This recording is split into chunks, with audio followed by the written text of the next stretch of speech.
The True Crime and Paranormal Podcast Festival will be held on August 25th through the 27th, 2023 in Austin, Texas.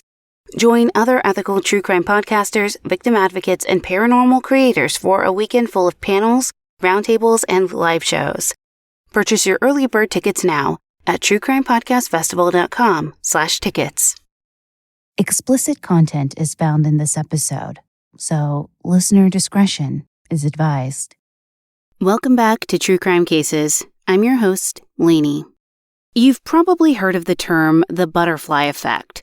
It comes from chaos theory, the idea that something as small and seemingly insignificant as a butterfly flapping its wings could influence the path of a tornado that forms weeks later. While the term originated inside the context of weather science, the butterfly effect itself has bloomed into having a broader meaning. What was a lesser-known concept noted by mathematicians and meteorologists to explain seemingly inexplicable weather trends has developed into something that comes up in a lot of media, movies, TV shows, and video games. More or less, it's become a poetic way to describe cause and effect in general. It's something you could even trace in the world of true crime. A little girl deciding to go on a bike ride with her brother in the early 90s, only to never be seen again, leads to a nationwide system that pings an alert to the smartphone in your pocket whenever a child goes missing in your area 30 years later, saving countless children from what could have been a similar fate. In today's episode, the circumstances are vastly different from that of Amber Hagerman and the Amber Alert, which we will be covering in a special project soon that provides a more in-depth telling of that case. Today, an appeal in Arkansas could have led to a retrial for a man who had been given a death sentence in Idaho a year earlier, after over 20 years of robberies, rapes, and murders. Okay, on to the show.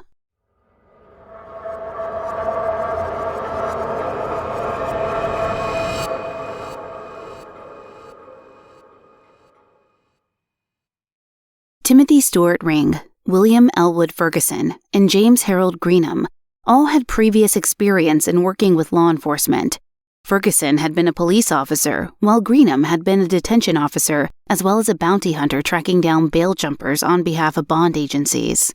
Ring had carried out a number of similar roles, a police officer and detention officer in addition to working as a bounty hunter with Greenham, and he had also worked for an armored car company, the company's tasked with transporting large amounts of money from stores or banks.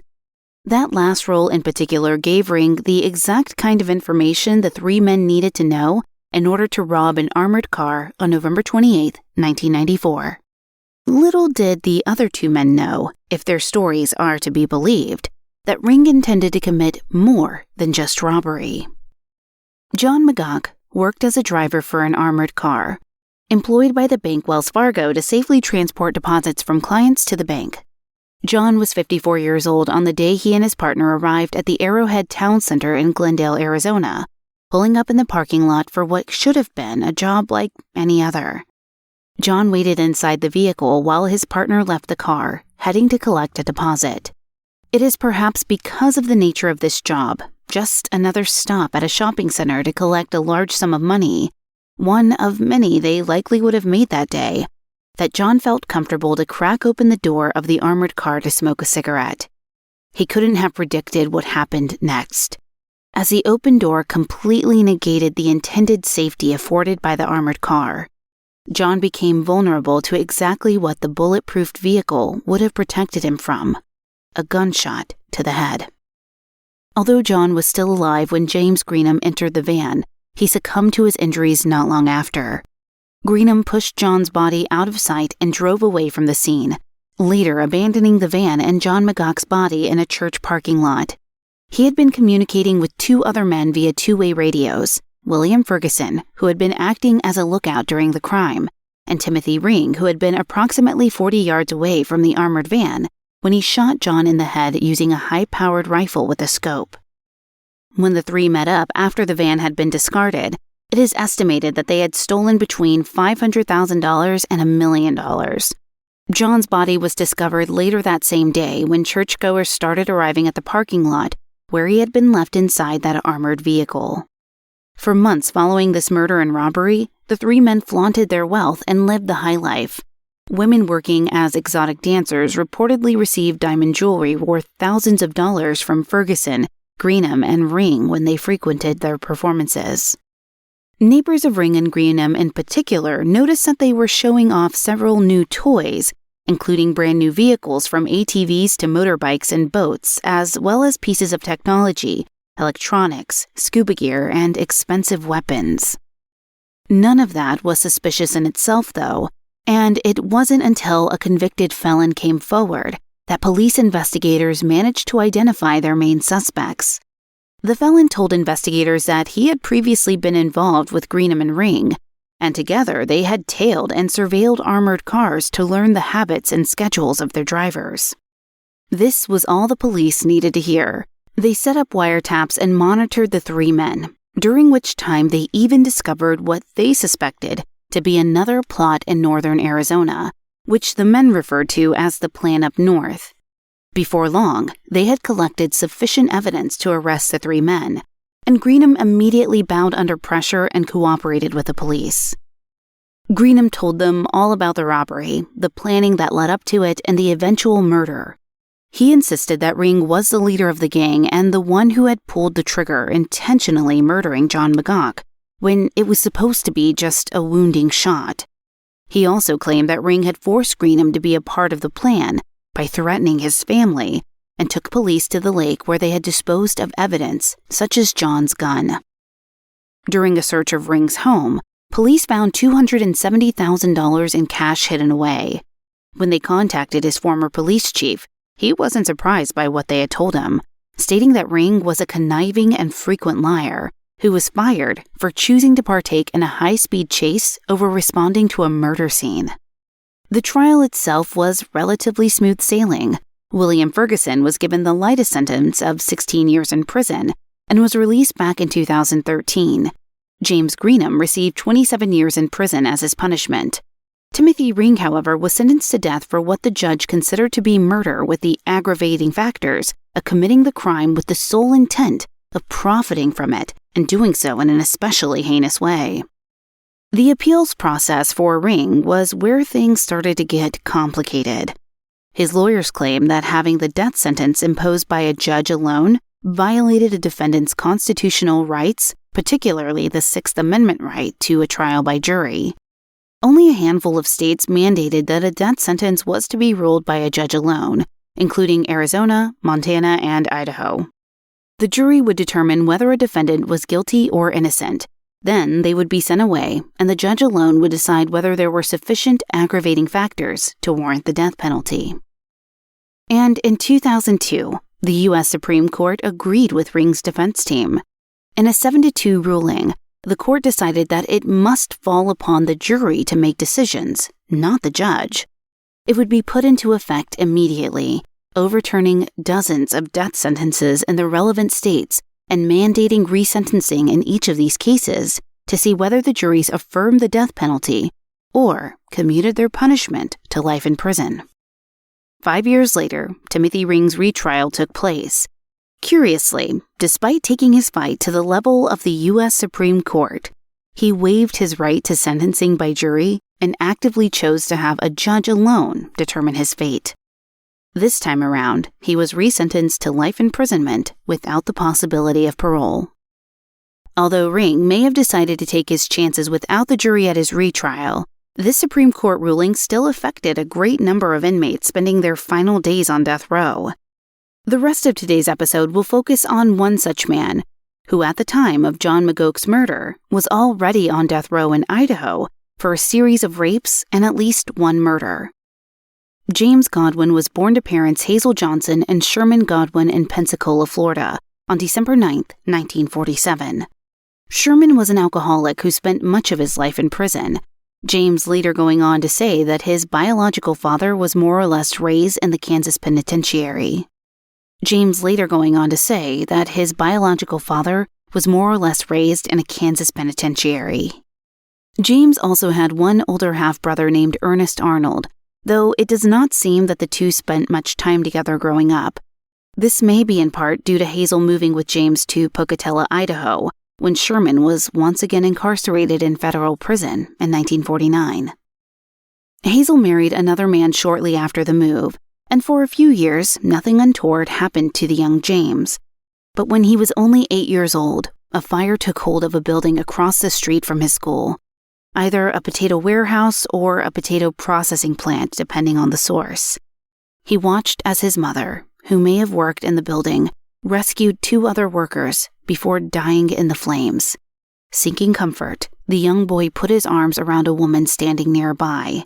But instead of doing the right thing and consoling the child who had just lost his mother, she pushed him away.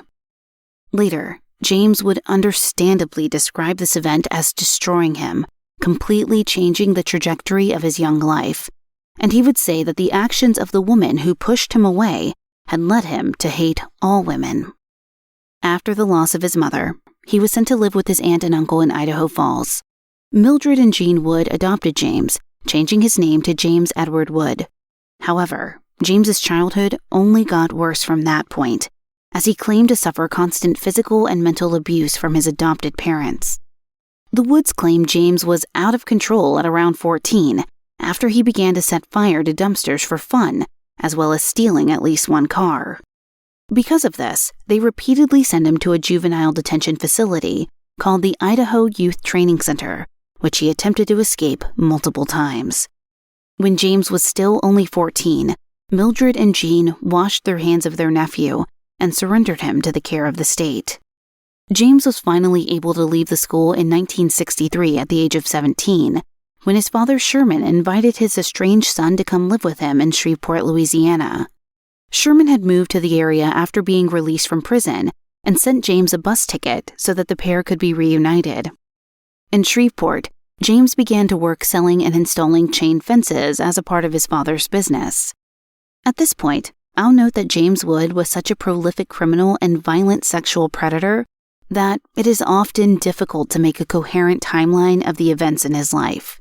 Various newspaper sources and texts give different dates and ages for the same events, or reference jail stints without providing context for the particular crime, and many of them are reporting 20 or so years after the crimes. James's later confessions to police also complicate matters, as they either cannot be fully confirmed or trusted to be reliable. So if a date or detail is a year or two off here, we apologize, and we are being as thorough as we can in getting this accurate and not missing any of his victims.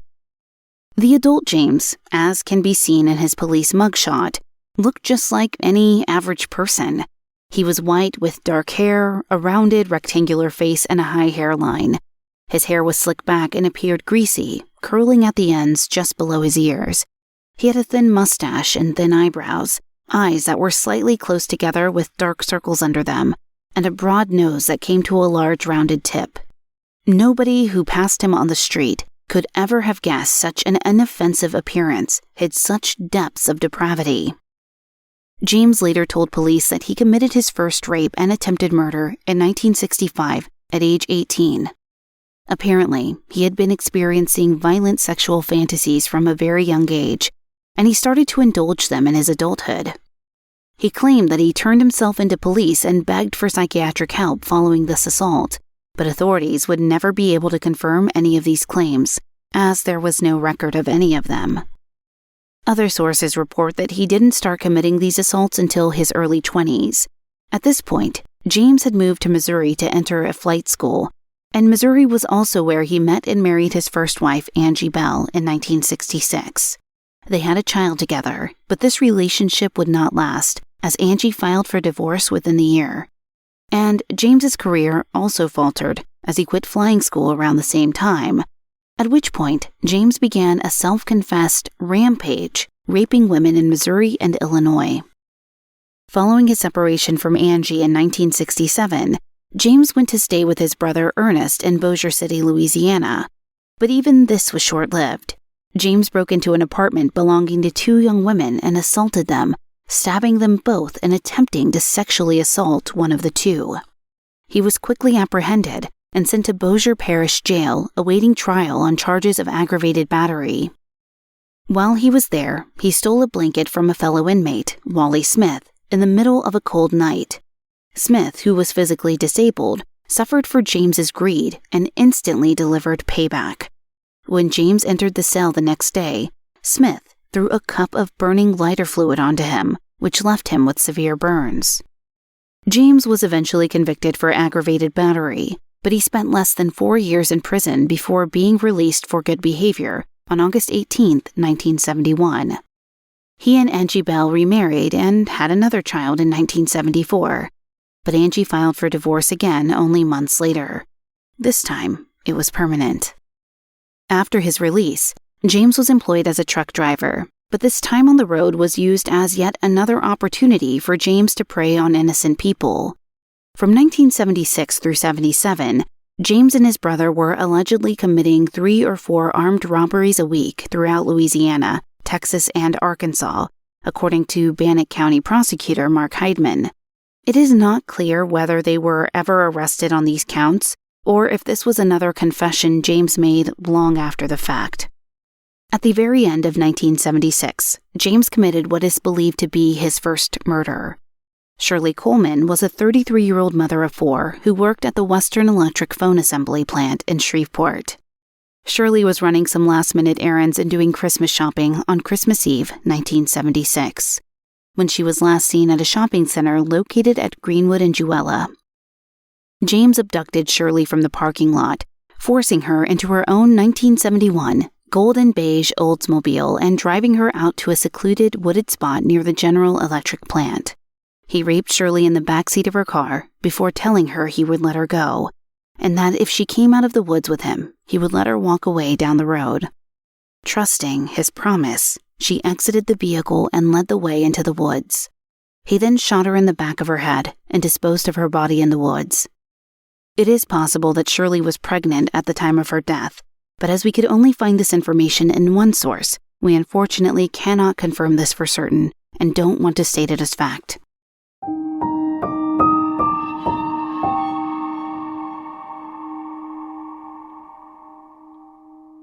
Americans spend 90% of their time indoors, but indoor air could be 2 to 5 times more polluted than outdoor air, causing health risks.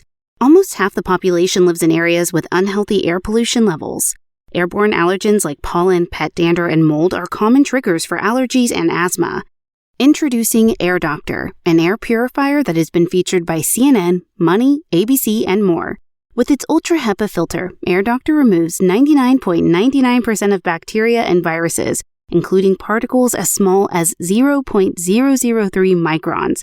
It can circulate the air in a 630-plus square foot room 4 times per hour and comes with a 30-day money-back guarantee. Use promo code TCFC at airdoctorpro.com for up to 39% off or up to $300 off.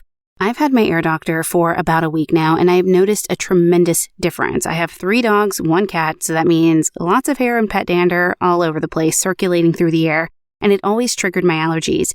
Now I have the Air Doctor, which is literally right next to my bed, filtering the air in my bedroom, and it has made such a tremendous difference. So don't miss your opportunity to get the Air Doctor with the discount code TCFC. Remember, go to AIRDOCTORPRO.com for up to 39% off or up to $300 off depending on the model.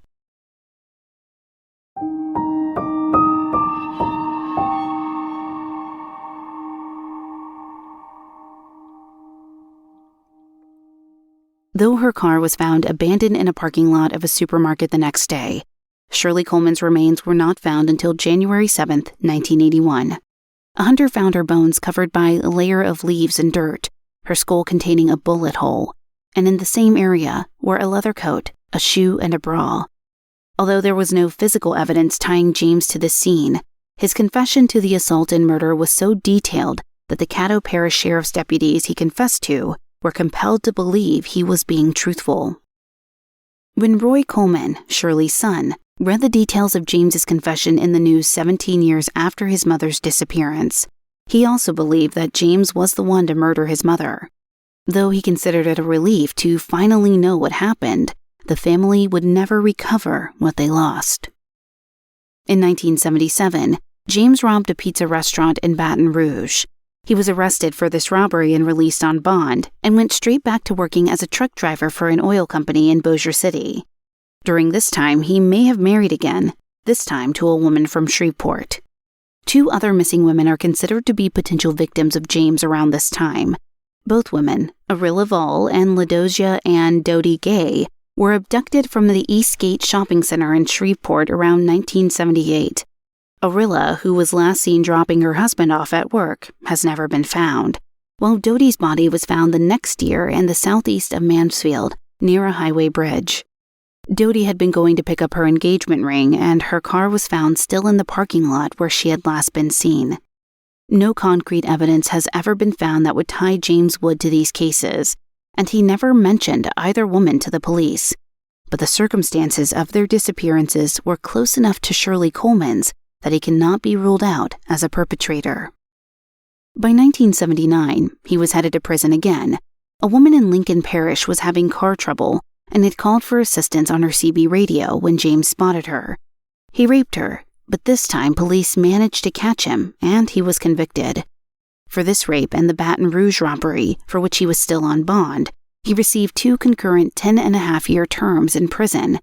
But yet again, he was released early for good behavior on November 6th of 1986, serving less than 6 years of his sentence. After his release in 1986, for a short while James remained in southern Louisiana, working as a truck driver again, as well as on a tugboat. By the next year, though, he had moved back to Shreveport, and there he met his third wife, Yvonne Wood, in 1988. The two had a son, and according to Yvonne, during their time together, her husband was a perfect gentleman who never showed any signs of violence. James got pretty fairly well known to the locals for his paintings, which he would make on things like old handsaws and sell as art pieces, and he even taught art at a local retirement home. He also worked a number of jobs while there, including for an insulation company, a film lab, and a welding shop. Those who knew James remarked that he never kept any jobs for long because he found working to be boring and would frequently quit or be fired from any employment, which was why he preferred to rob people to make his money. James never admitted to any further criminal activity that took place between 1986 and 1992, but that doesn't mean he didn't commit any at all. Bannock County Prosecutor Mark Heidman said he can't believe he committed no crimes in that time period, but since he left no evidence and made no confessions, they would never know for sure. A 16-year-old girl filed a report to the police in September of 1992, claiming James sexually assaulted her several weeks earlier inside the photo laboratory where he worked. Her word was doubted due to lack of evidence and the reputation she had as a frequent runaway. But when investigators nonetheless attempted to get in touch with James over the next couple of months, he had left town. Sherman Goodwin, James's biological father, died in 1992, but it does not seem as though this affected him much, as he didn't consider the two of them to be close. What did affect him, however, was an argument he had in October of that year with his wife Yvonne. She told the Spokesman Review newspaper that she discovered her husband had sexually assaulted a 14-year-old relative of hers. James would later confirm this, adding, "And the police didn't do nothing about it." It appears that Yvonne kicked him out as a result of this discovery, as James moved to live with his cousin Dave Haggard in Chubbuck very soon after their argument. From this point, James went on an apparent spree of violent criminal activity, robbing at least 3 food joints between that October and the following June.